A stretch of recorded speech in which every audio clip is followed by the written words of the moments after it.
What's going on here? No. Hello there, Sir from 17 once again, introducing you to my Black Ops 2 Veteran Difficulty video walkthrough. This is Mission 8, and this is Achilles Veil. So this game, or this level should I say, it wants you to run this Scorpion Evo, and this gun is going to be fierce in the multiplayer. But in the single player, it's overkill. This gun fires so fast. It really throws me off. I have never used an SMG that fires this noticeably fast. Like, it's crazy. I don't know why it affects me so much, but it does. I think it's because it's got a little bit of recoil. It's not massive kick, but it's enough kick to be, you know, this thing's got kick. And it just feels, it full on feels like it's firing too fast. If anybody's seen the South Park episode with Wing, I think it's actually called Wing, where Cartman and the boys go to try and get Wing back so that they can exploit her. When they shoot the guns on that and the recoil makes it kick everywhere, so they're shooting the ceiling and all that good stuff, this gun reminds me of that when I aim down sights, because it fires just so bloody fast. It also sounds a bit like a tin up. It's like di-di-di-di-di-di. And this sequence anyhow, if you put a laser on this submachine gun, it is ridiculous. It's like a sniper rifle from the hip. And you're going to be shooting a lot of drones, and I'm going to be moving through this map extremely quickly. Mainly because you can do it, and I wanted to make it, you know, as quick and easy as possible. So I'm going to rely on a little bit of twitch reflexes, a little bit of, you know, gun skill or hip fire. And if you come, look at that. I did not find this my first time through, but I just got a full-on Prince of Persia sword. That's a cool little tidbit. Why doesn't the multiplayer have that? Can you imagine if you had a sword instead of a knife? Don't get me wrong, I wouldn't want it to be longer. I would want it to make no sense, be the shortest longsword you've ever seen. And don't get me wrong, it would cosmetically look long, but its hitbox would only be extremely short. You'd have to hit them with the hilt type deal, but custom knives. Everybody wants custom knives, and I know you can customize them a little bit on this one, but I mean full on.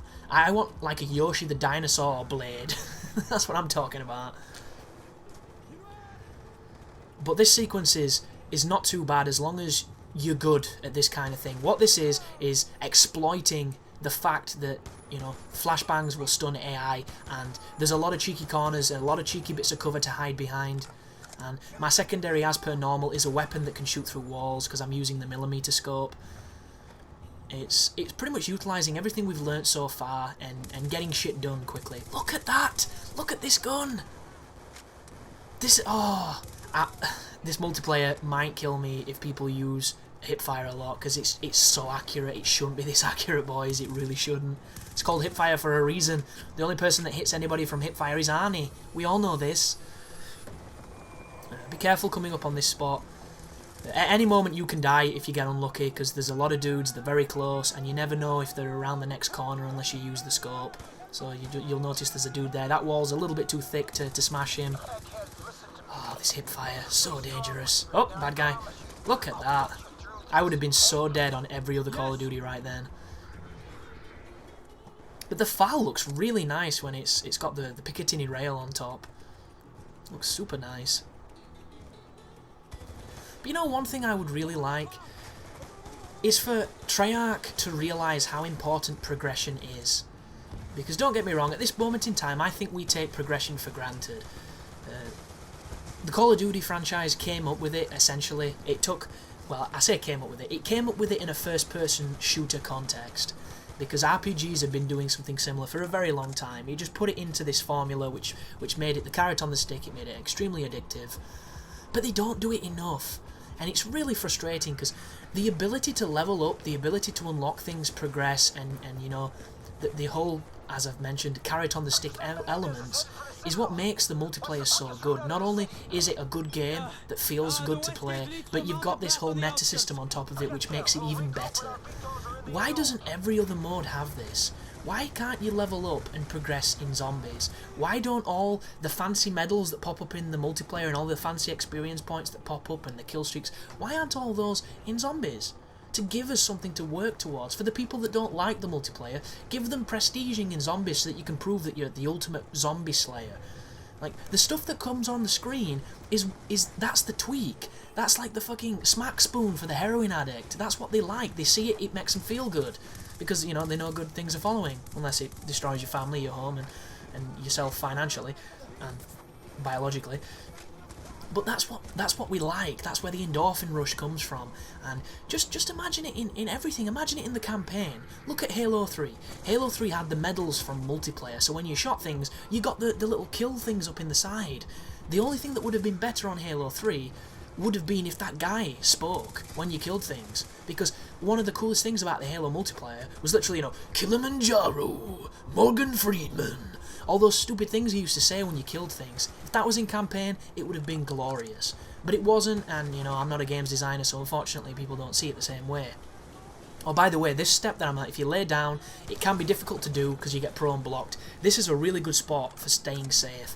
The only problem with this area is there's a lot of robots, there's a lot of drones, and every so often you'll get shot from almost every side. And right then, that dude nearly punched me to death. But luckily enough, I've got a giant sword. But just can you imagine in the campaign if the multiplayer medals were popping up, if you were working towards an experience bar and being able to campaign prestige? It's like, don't get me wrong, a lot of people think that's completely pointless and completely worthless. Why would you want to do that? But for the people that like campaign, it gives them something to do. And it just seems like such an easy system to implement. Perks in campaign, can you imagine perks in campaign? Or kill streaks in campaign?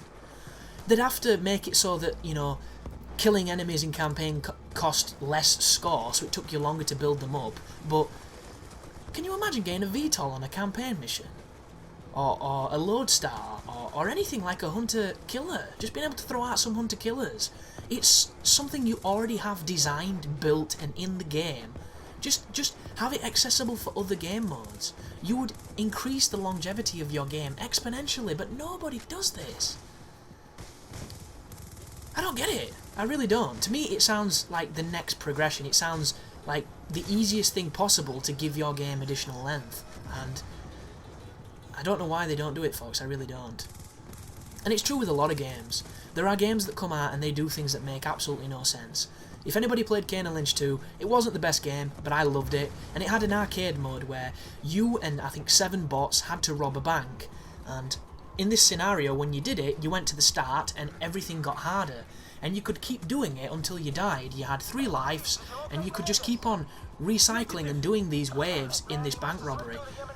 There was about 8 bank robbers in that, but you could only do it with the AI.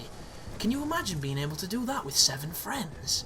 I don't think I'd have stopped playing Kane and Lynch. I would still play Kane and Lynch if that feature was available. Because playing anything with 7 friends is a good time. And I don't know. Why does Call of Duty not have 4-player co-op? You know, why is it something that they've always shied away from when it's clearly the way forward? There are people who play the Halo campaign because it's 4-player co-op. They might not like Halo, they might not play multiplayer, but they play it because 4 of them can do it. This is 2012, guys. Game design is not that difficult, you know what I mean? Especially conceptually. Don't get me wrong, designing it, creating the assets is extremely difficult and time-taking, but to be one of the creatives in the boardroom saying, why don't we have guns that shoot lasers, is not difficult. That little crossfade there has completely skipped one of the spoilers. I've tried to keep some of the cutscenes out of here that are going to give away some of the plots, so that, you know, I don't want to ruin it completely for everybody, but once again, these guides are not for story, and anybody that comes to my channel and complains that they can't tell what the story is should probably shoot themselves, because it's completely missing the point. It really is. It's like saying Disney was created for children. You're completely missing the point, and I want people to understand what my channel's about. My channel is about helping people beat games, or helping people, you know, get better on games, or entertaining people on multiplayers and on full little projects, because, you know, that's something that I'm able to do. Or I believe I'm able to do, because people say that they find it entertaining, which is a good thing, because if I didn't have an audience, I probably wouldn't do it so much. But this is another one of the sequences where I'm using the SMG to its ability, which is close quarter destruction, and this gun fires so fast. It's going to be so lethal in multiplayer, guys, I can't even stress. And you can put rapid fire on it. You can put rapid fire on this. Rapid fire, that's like putting a silencer on a rocket launcher. It just makes no sense. But this section coming up can be quite tricky. It's a really open area. There's going to be enemy drones attacking you in swarms. There's going to be RPG guys, a couple of snipers, and just the general stragglers knocking around. Luckily enough, we have the advantage with this awesome millimeter scope. And for the most, if you take it kind of slower than the section we just did, you'll have no trouble here. We'll have no trouble here. This is a local shop for local people. I was in a war once, but just, you know, this is pretty much a first-person shooter in its essence. Just shoot the dudes, don't shoot your own dude like I just did. They all look alike, and that's not racist, it's fact. And that's not me, you know, making an unspoken word against any kind of race. That is me about games. And that is one thing I don't get about this. Why does your team look so much like the enemy team? And don't get me wrong, I know in real life this happens too, because there's a certain thing called friendly fire, and it's one of the reasons you stay away from the Americans when they've got the airstrike ability. But on a game, you'd think it'd be a little more binary, where it's not quite as serious and real accidents don't take place. I'll be really careful here. I pushed up, and there's a ton of guys down in this little ravine area just down there. So have a look. A couple of guys in the corners, but notice, bang there, a bunch of them just spawn. And that's one of the things I've noticed on this. You can literally be stood near spawn points on Black Ops 2. You want to be super careful, and I've heard that that happens in the multiplayer as well, which, once again, shoot one of my own team. There's Salazar once again getting in the fucking way. Did you see them guys there? Where did they come from? Unless they're tunnel rats or there's some kind of system Vietnamese style, I have no idea where those folks came from just then. But I'm going to clear out this bottom way just to... It's just safer. And you'll notice that these guys are too preoccupied with the drones to really shoot me too feverishly. So I can take advantage of that fact and just pepper him as Salazar tries to get shot again. And that's another dude on my team. Like, how the hell is my team already there? Very strange. Now look, there's a dude in your tower, teammate. That is a sloppy person up there. Kraken, without the drones, we have no support to cover our advance. A little bit more exposition on the speaker. Talkie.